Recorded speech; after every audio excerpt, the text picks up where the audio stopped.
নমস্কার বন্ধুরা, আজকের ভিডিওতে আপনাদের স্বাগত। এই ভিডিওতে আমরা আলোচনা করব বাংলার বীর বিপ্লবী শ্রী মনোরঞ্জন সেনগুপ্তকে নিয়ে। ভিডিওতে কোনো ভুল হলে আমি ক্ষমা প্রার্থী। মনোরঞ্জন সেনগুপ্ত 1898 সালে বাংলাদেশের মাদারীপুর জেলার একটি গ্রামে জন্মগ্রহণ করেছিলেন।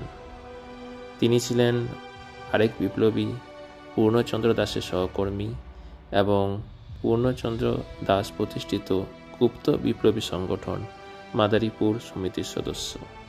প্রসঙ্গত বলা যেতে পারে, বুড়িবালাম নদীর তীরে যে যুদ্ধ হয়েছিল বাঘাযতীনের সাথে ইংরেজদের, যে যুদ্ধের ফলে বাঘাযতীন শহীদ হয়ে যান, সে সময় বাঘাযতীনের যে 4 জন সঙ্গী ছিলেন তারা হলেন মনোরঞ্জন সেনগুপ্ত, চিত্তপ্রিয় রায় চৌধুরী, বীরেন্দ্রনাথ দাশগুপ্ত এবং জ্যোতিষচন্দ্র পাল।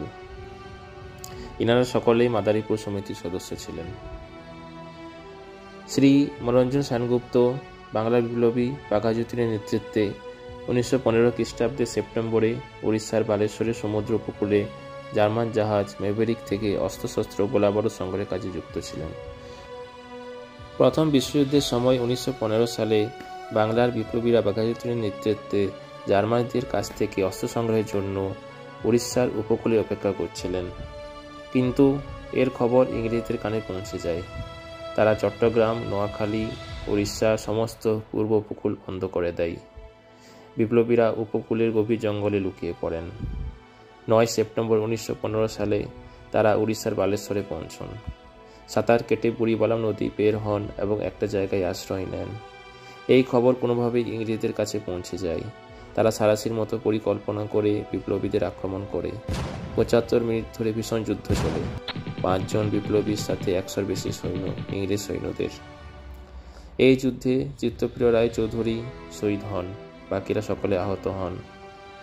বাঘাযতীন হসপিটালে শেষ নিঃশ্বাস ত্যাগ করেন এবং বাংলার বুকে অমর হয়ে যান। জ্যোতিষচন্দ্র পালকে আন্দামান সেলুলার জেলে নিক্ষেপ করা হয়। মনোরঞ্জন সেনগুপ্ত এবং নীরেন্দ্রনাথ দাশগুপ্তকে ফাঁসির সাজা শোনানো হয়। সে সময় শ্রী মনোরঞ্জন সেনগুপ্তের বয়স ছিল মাত্র 17। ভেবে দেখুন, মাত্র 17 বছর বয়স, এবং নীরেন্দ্রনাথ দাশগুপ্তের বয়স ছিল মাত্র 23। 3 ডিসেম্বর 1915 সালে মাত্র 17 বছর বয়সের মনোরঞ্জন সেনগুপ্তকে ফাঁসি দেওয়া হয় এবং 23 বছর বয়সে নীরেন্দ্রনাথ দাশগুপ্তকে ফাঁসি দেওয়া হয়। এই ভিডিওর মাধ্যমে আমরা ওনাকে স্মরণ করি।